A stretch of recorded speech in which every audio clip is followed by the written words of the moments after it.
y de la variante Omicron, que se contagia a una velocidad impresionante. En Estados Unidos, más de 1 millón de contagios al día. Y siempre lo que pasa en América del Norte se termina replicando en América del Sur. Las personas que han recibido 3 dosis no están liberadas, y hay que ser muy enfáticos, de contagios. Se van a contagiar. Aparentemente, porque es muy prematuro asegurarlo, no harían síntomas crónicos ni enfermedades preocupantes.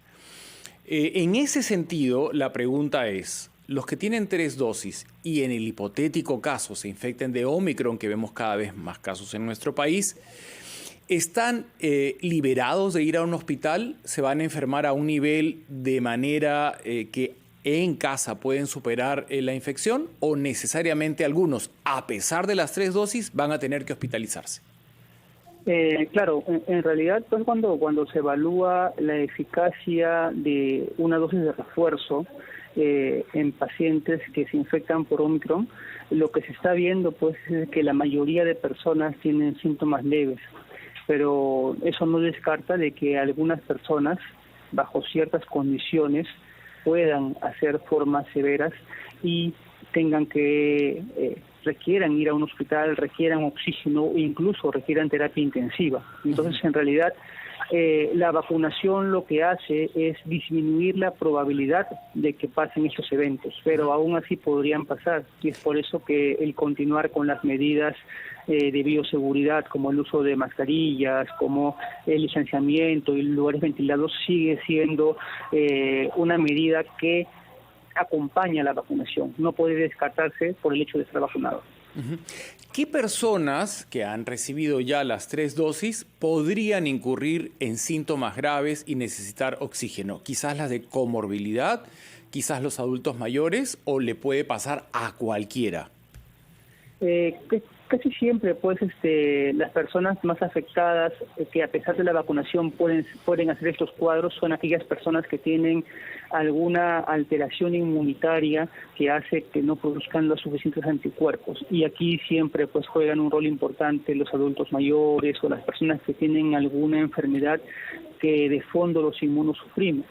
Y eso hace pues de que la capacidad o la cantidad de anticuerpos y la calidad de anticuerpos que produzcan no sea la misma que una persona pues sin ninguna enfermedad de fondo o ninguna enfermedad crónica, ¿no?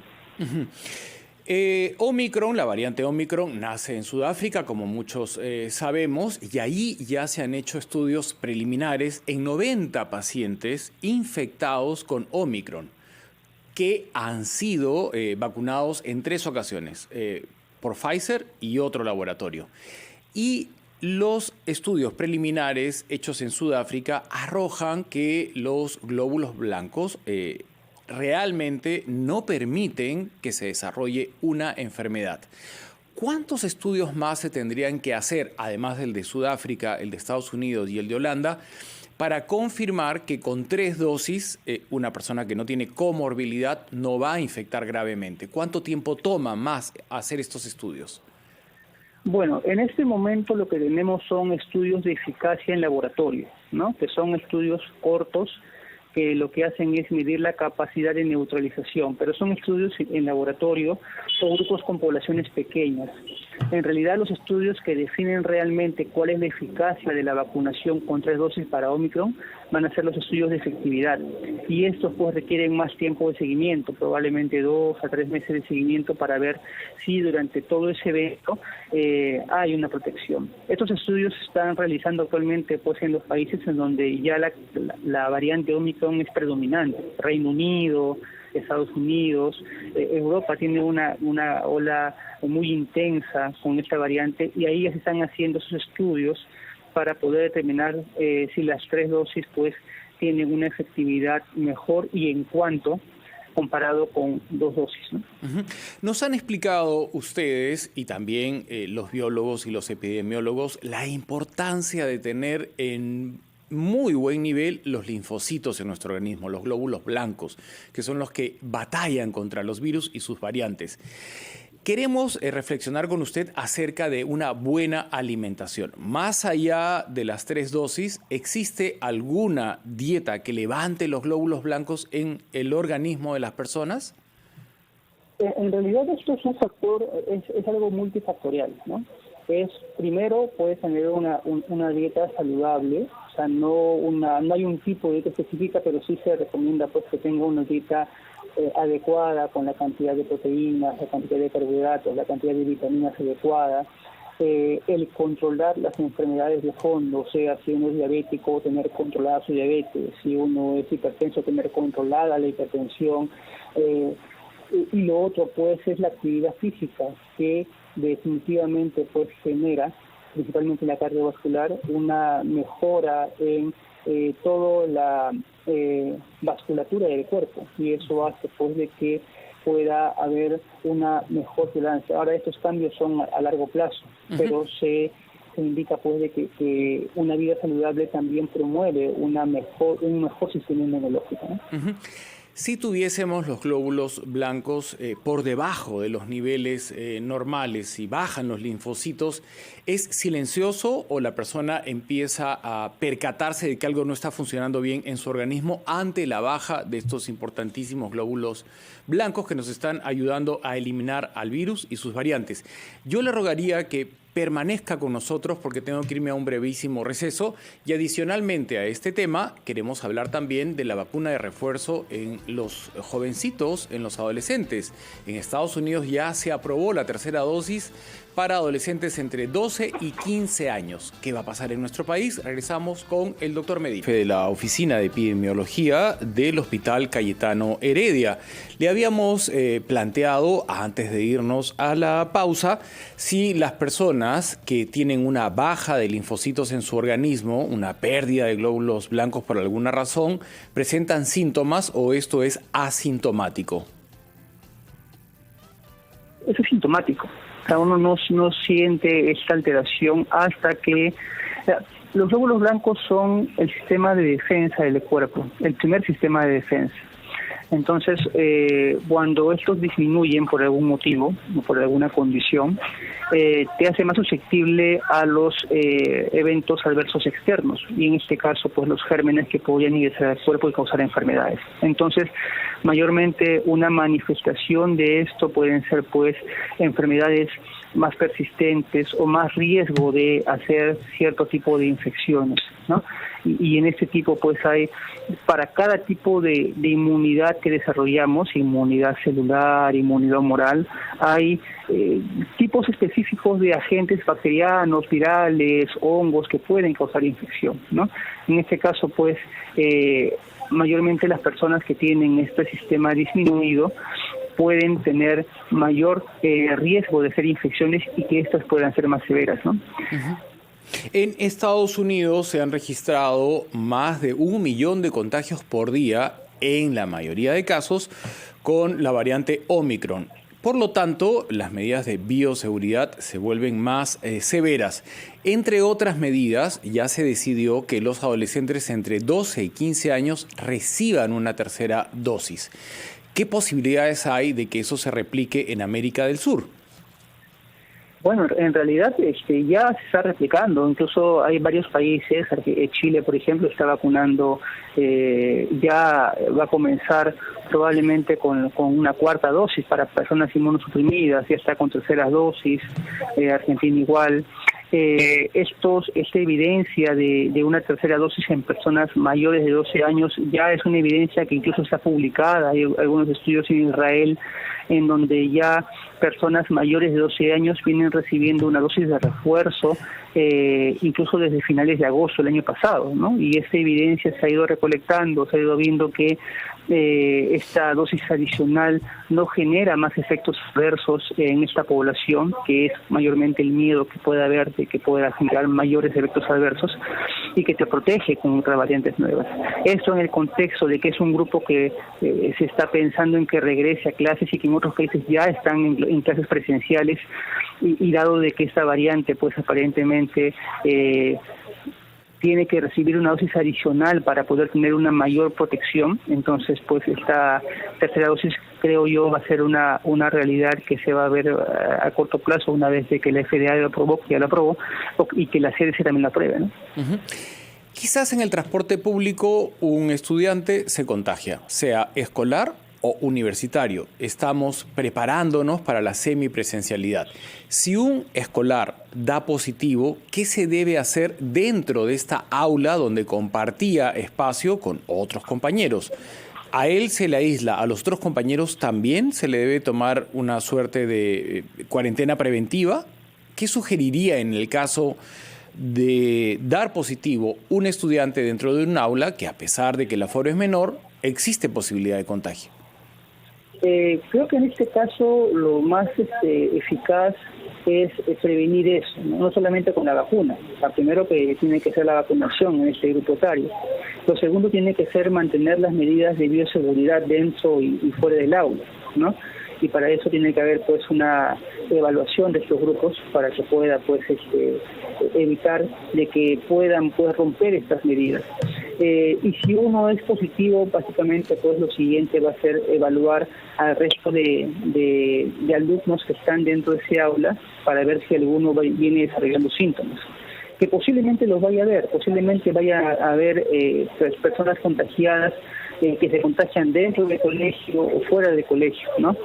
Pero lo más importante, más que el contagio en este momento, es de que estos no generen complicaciones en esos grupos, ¿no? Uh-huh.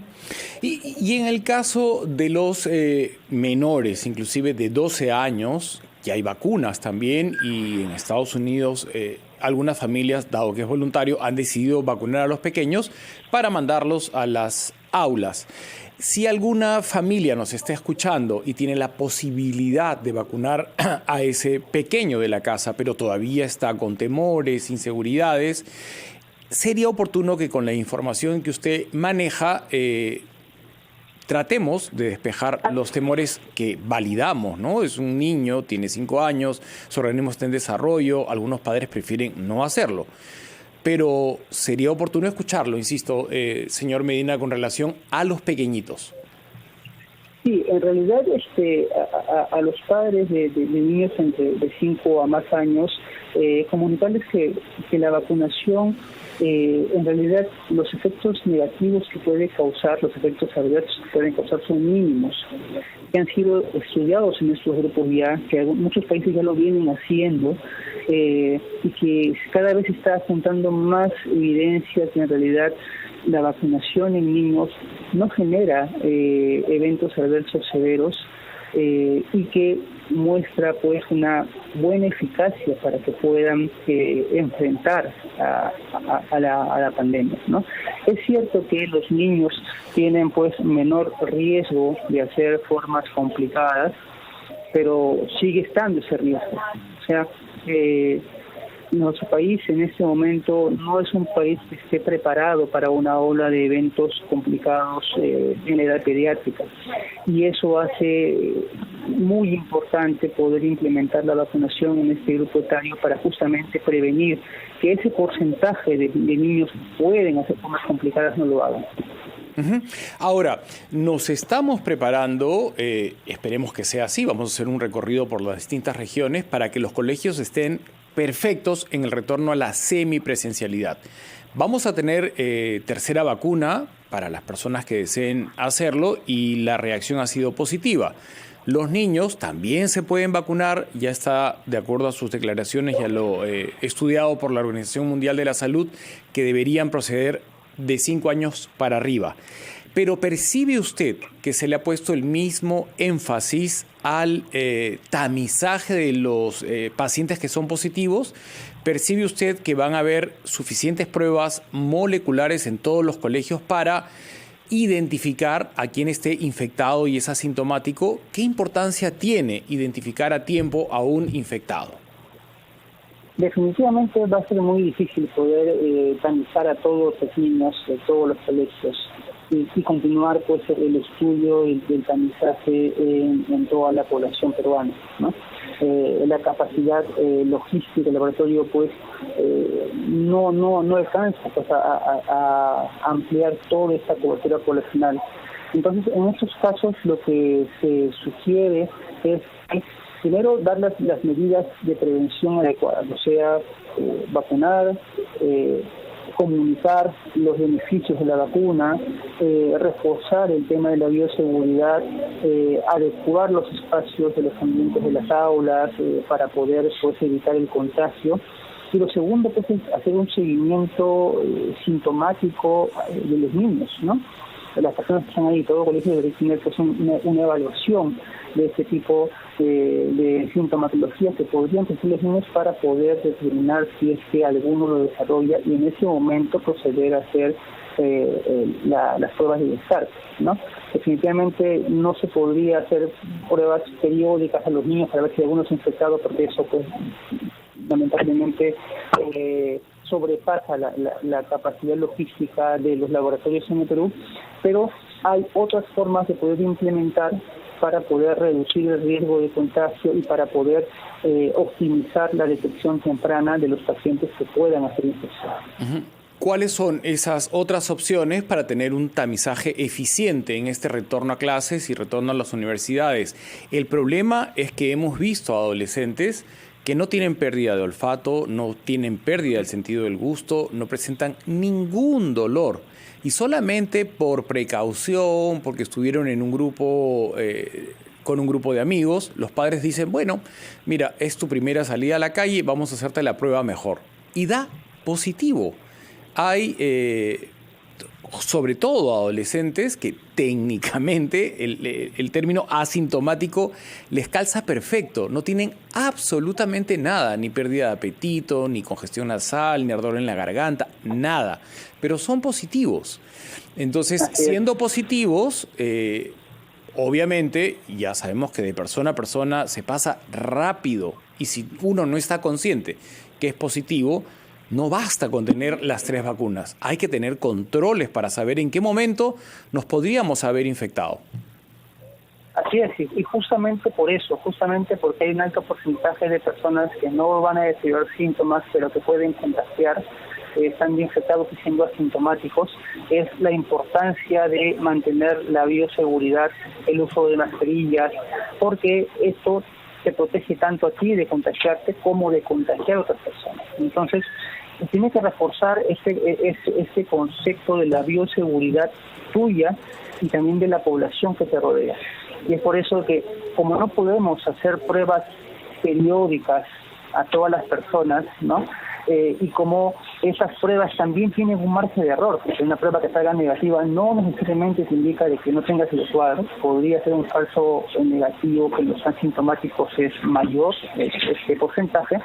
Es por eso que tiene que reforzarse bien una cultura de bioseguridad, y esta cultura de bioseguridad tiene que indicar principalmente lo que es el uso adecuado, no solamente el uso, sino el uso adecuado del respirador o mascarilla, la importancia de mantener un distanciamiento adecuado, la importancia de los espacios ventilados, para poder pues, disminuir el riesgo de que si por ahí hay alguna persona que tenga el cuadro, sea asintomático, o si tú eres esa persona que es asintomática, puedas contagiar o contagiar. Bien, entonces no bajar la guardia, permanentemente esa mascarilla, porque podemos estar frente a un asintomático y quedar contagiados. La mascarilla nos podría salvar. Gracias, doctor Medina. Hasta una próxima oportunidad. Al volver, lo ofrecido, estaremos en distintas regiones de nuestro país para saber si los trabajos en los distintos colegios ya empezaron.